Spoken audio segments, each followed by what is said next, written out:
Vedanta Jyotisha is a very simple text to calculate all this by a very simple algorithm. And it also tells you the time of equinoxes, and these equinoxes were shifting. This was discovered by the time of Aryabhata. Varamela actually tells the equinoxes were there at the time of Vedanta Jyotisha somewhere else. For those of you who know some astronomy, and that they have moved. Equinox is the point at which the path of sun fixed with respect to the stars, called the ecliptic, where it cuts the celestial equator. Now we come to Aryabhata himself. So these were the two known texts. Now in between there were several other texts. There are various Puranas and there are various ancient Siddhantas. Unfortunately, our scholars of the last 100-200 years have not studied these Siddhantas to the extent that we are able to date them when they were actually written down. So there is something called the Paitamaha Siddhanta, which has been summarized in a Purana known as the Vishnu Dharmottara Purana, about 100 verses. But we don't know the exact time. It could be 400 AD, it could be 300 AD. Like that, there are various other small texts whose time we do not know. And they are not that detailed, that systematic. Aryabhata is the first text which can be dated. We know it's written in 499 AD and it is extremely systematic. It presents everything in one go, of course in a very condensed form, but in a very precise and systematic. So that is what is unique about Aryabhata, that we know the extent of understanding of Indian mathematics at 500 AD fully by looking at Aryabhata. We know the extent of understanding of Indian astronomy fully. One particular point about Aryabhata I want to tell you, and that is what is called the planetary model. What is the planetary model?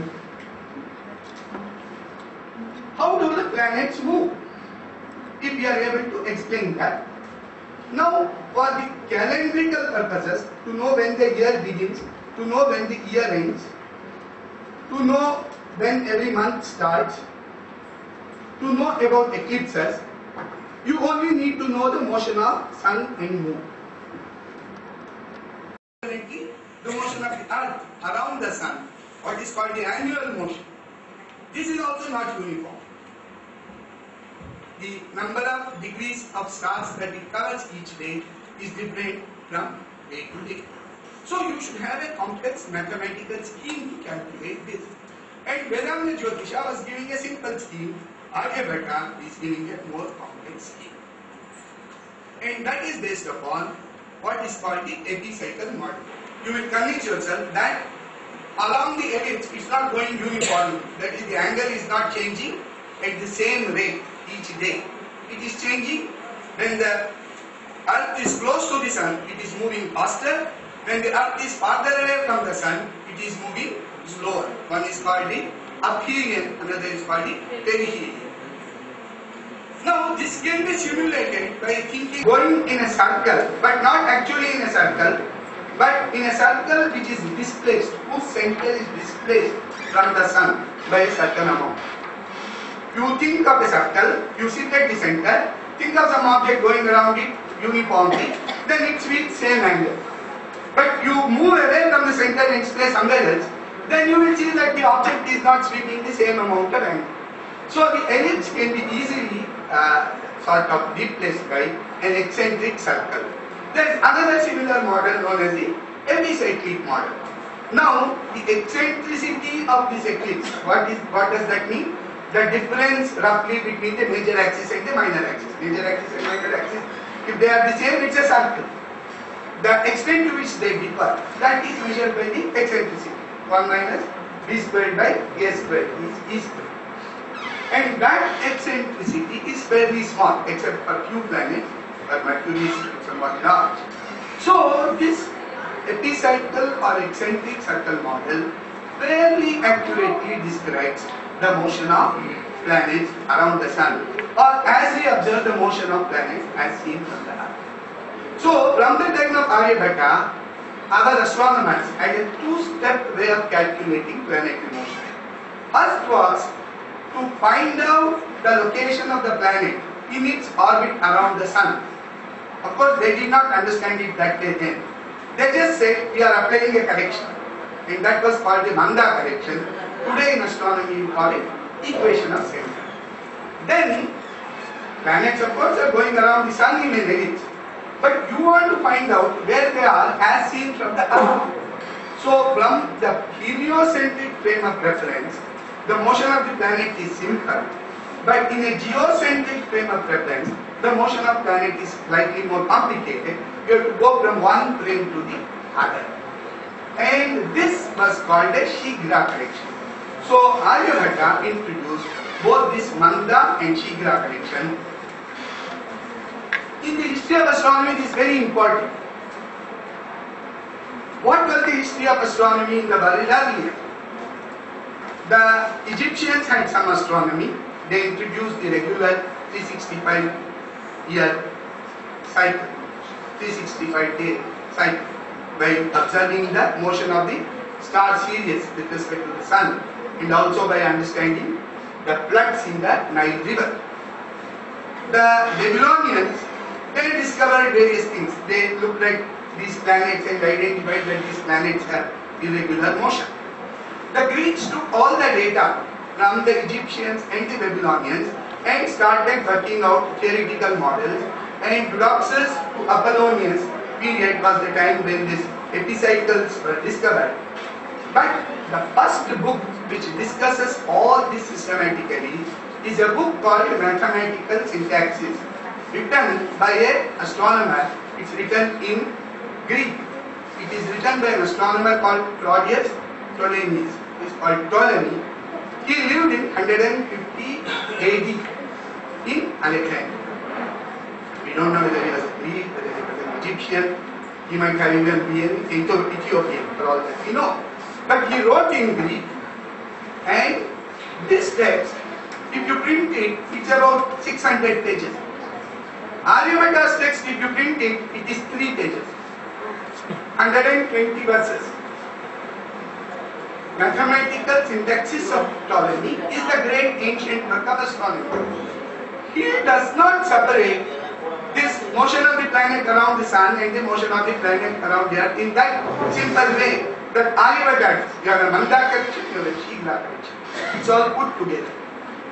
There are other things about Ptolemaic model regarding the motion of Buddha and Shukra, the calculation of their latitude. Latitude is the extent to which the planets move away from ecliptic. Ecliptic is the path of the sun around the earth, or the earth around the sun. That plane. All the planets move in different planes, and they have different inclinations. So the extent to which they move away from the plane of ecliptic is called the latitude. Ptolemaic theory of latitudes was totally wrong, whereas Aryabhata had a much simpler theory of latitude of planets.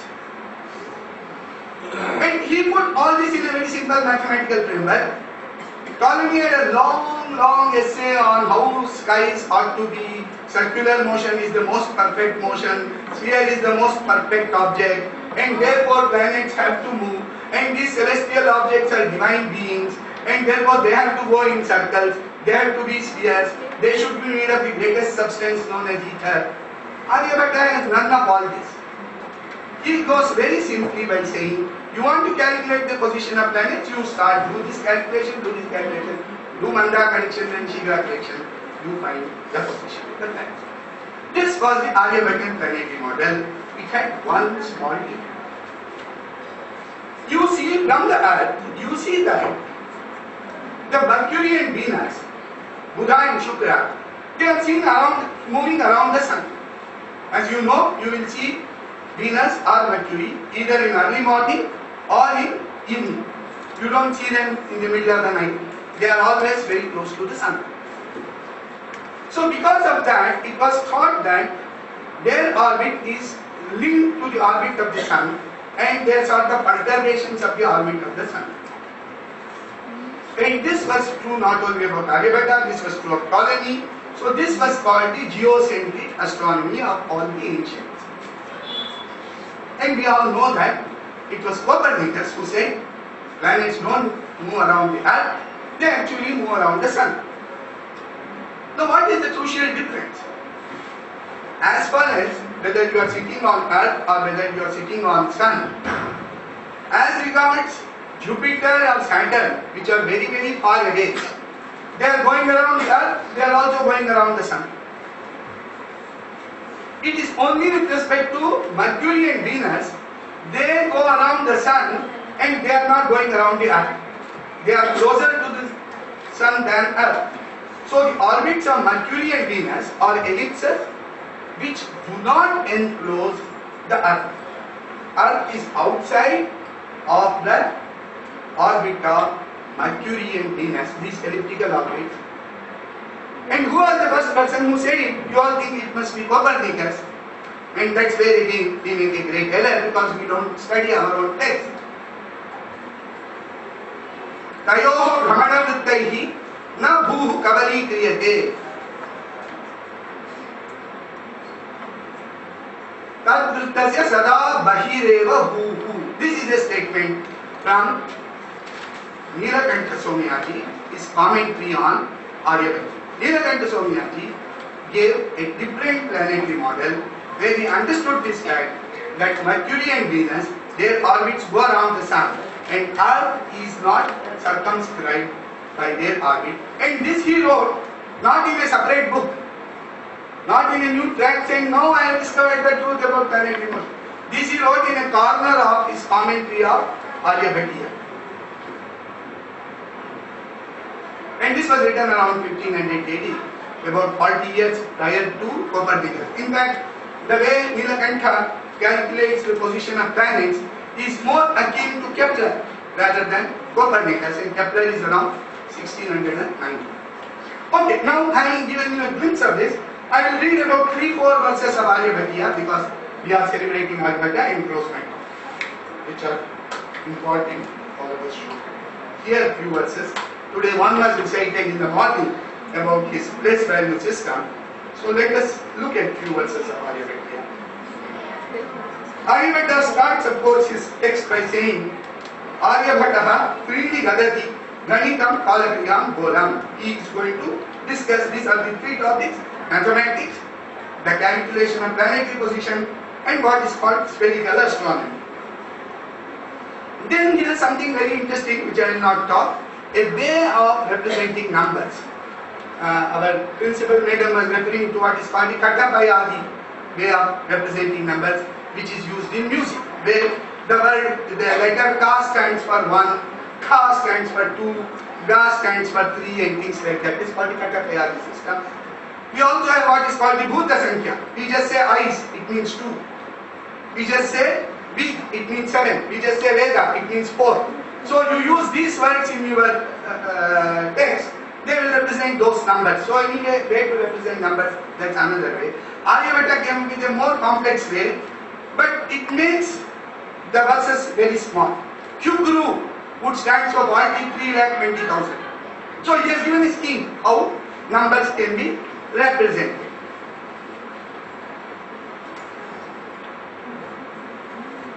Pranayineti kalam. This is another important thing about Aryabhata, that he suggested that it was the earth which has a diurnal rotation and not the sphere of stars. Of course we see from the morning till night the stars moving, and there was a debate even in Greece also whether it was the earth which was rotating or the sphere of stars which was rotating. This issue got settled only around 1500, 1600 in Europe. Aryabhata suggested that we should think of the rotation of the earth, and he gave a verse for that. Pranayineti kalam says that the stars move this much in this unit of time, but he gave a verse for it which is very important. Anuloma gatihi naustaha pashyat achalam vilomagam yadvat achalanu bhani tadvad samapaschimagami lankaram. So a person who is moving in a boat, in a river, he sees the bank of the river receding. That is the idea that the motion is always relative, which all of you would have experienced sitting in a train. when some other train comes, it appears that you are moving and not the other train. Only this acceleration and jerk that is not there, which will sort of make you understand, no, it's the other train which is moving and not your train. But as far as your visual side is concerned, it might as well be that you are moving in the opposite direction, that the motion is relative, and therefore we can think of the fixed stars as actually moving, or the fixed stars as being fixed and the earth to be moving. This was an idea we suggested. It was not taken up very seriously. Some people criticized it, like Brahmagupta and others. But since observationally there was no way of settling whether it was the stars which were moving or the earth which was moving. In fact, it could be settled only by, in around 17th, 18th century, by making use of what is called the Foucault pendulum. All of you would have done some experiment on that.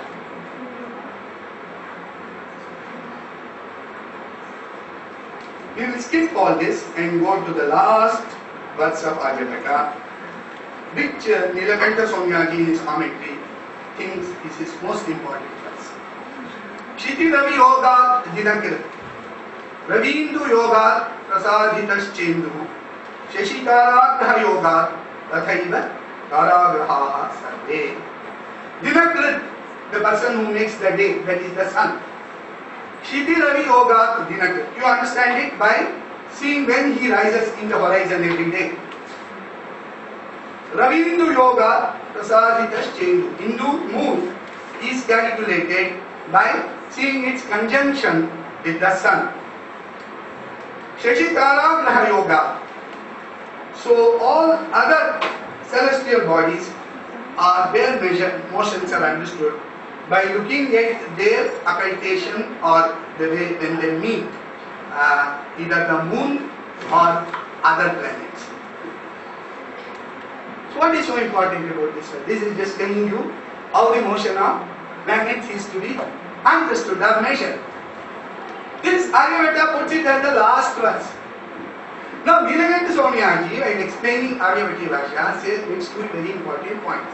He says Aryabhata kept what is called the Geetika Pada. What are the parameters? So much is the length of a day, so much is the distance between Earth and the moon, so much is the diameter of the moon. This is the rate at which Mercury is moving every year. All these parameters which are used in astronomical calculation, Aryabhata put it separately in what is called the Geetika Pada. And Nilakanta Somyaji says this is done very deliberately. Is to tell the student that these numbers are not to be taken as once and for all. They have to be measured periodically and corrected or updated or made more accurate or revised by later on astronomers.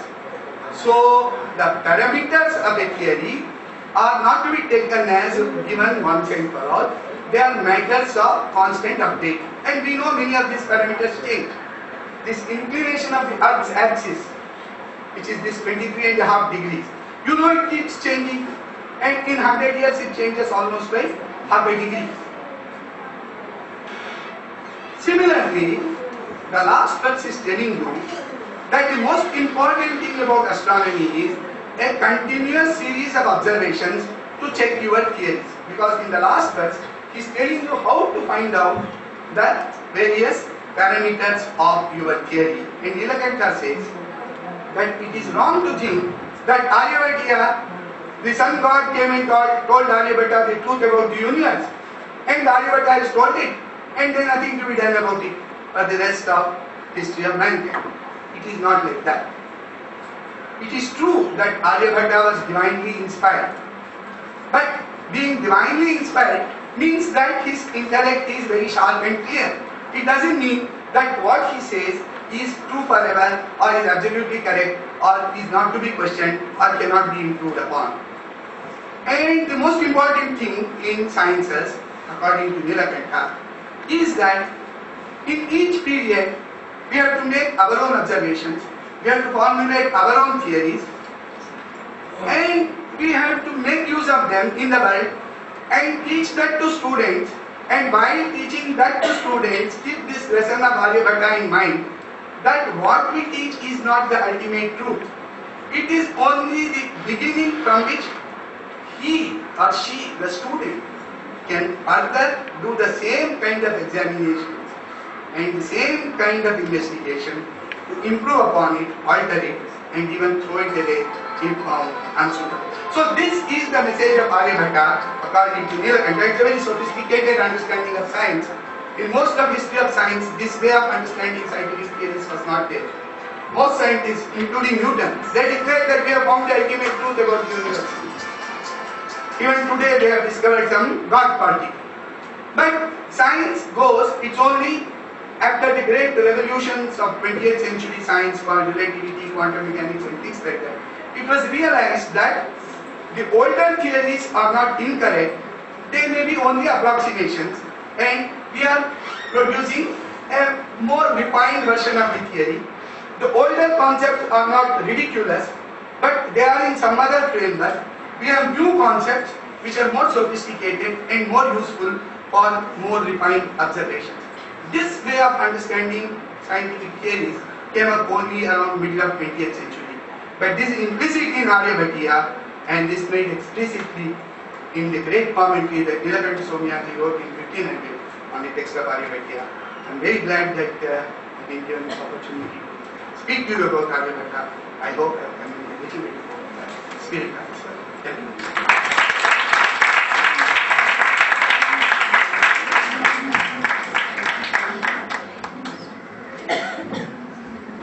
Have a short break for 10 minutes.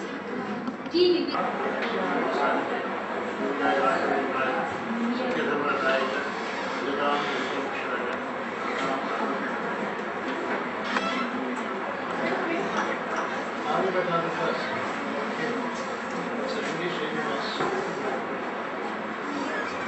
Professor M.D. Srinivas has explained. We are now I am going to give a list of the same thing may be repetition and also some of the relevant contribution of Aryabhata which is relevant even today, which need not require at present any modification. Certain things and also how he could have found out the genesis of it. These things I want to present it to you. First of all, Aryabhata cryptographic numeral, what was mentioned by Professor Srinivas. Then the circumference of a circle diameter 20,000 units, which leads to the model value of pi, and also why weekdays are named so, if time permits. I will also tell you the cryptic mention in the shloka of finding the values of r sin theta, which leads to sin theta, where r is taken as again not the radius of the diameter is different. About Aryabhata, to say in brief,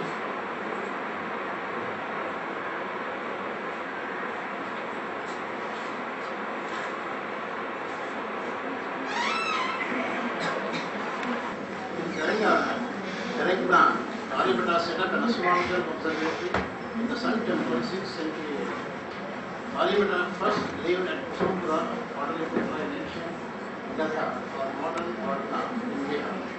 However, early Buddhist texts describe Asmaka being further south, that is somewhere in Kerala, in Dakshinapats. That's why Kerala name might not have been there during that time.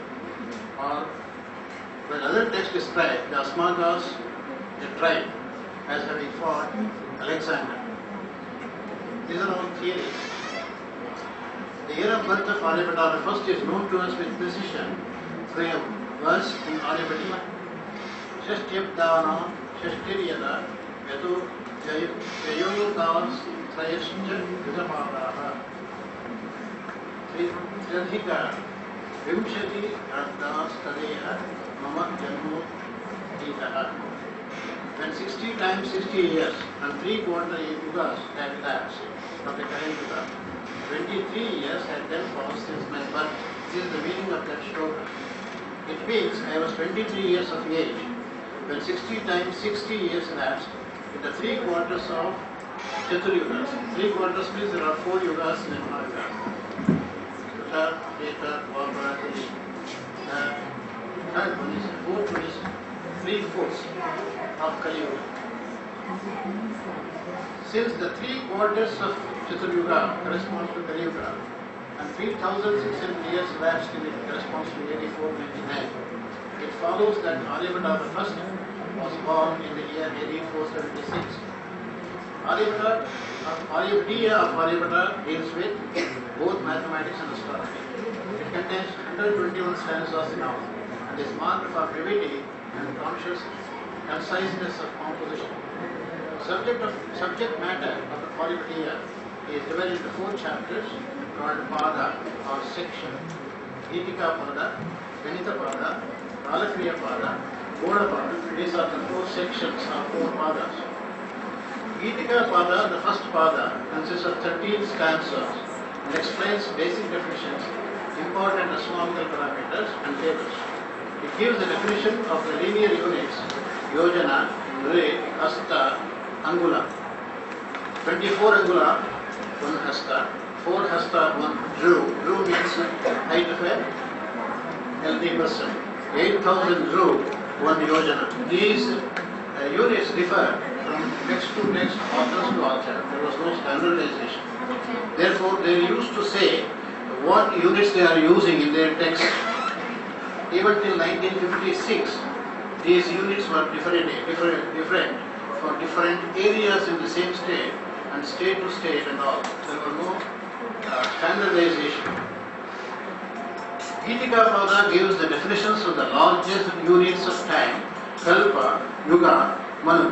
1 Kalpa, 14 Manu, 1008 yugas. 1 Manu, 72 yuga. 1 yuga, 43 lakh, 20,000 samvatsara or years. Actually, this is invented by Aryabhata.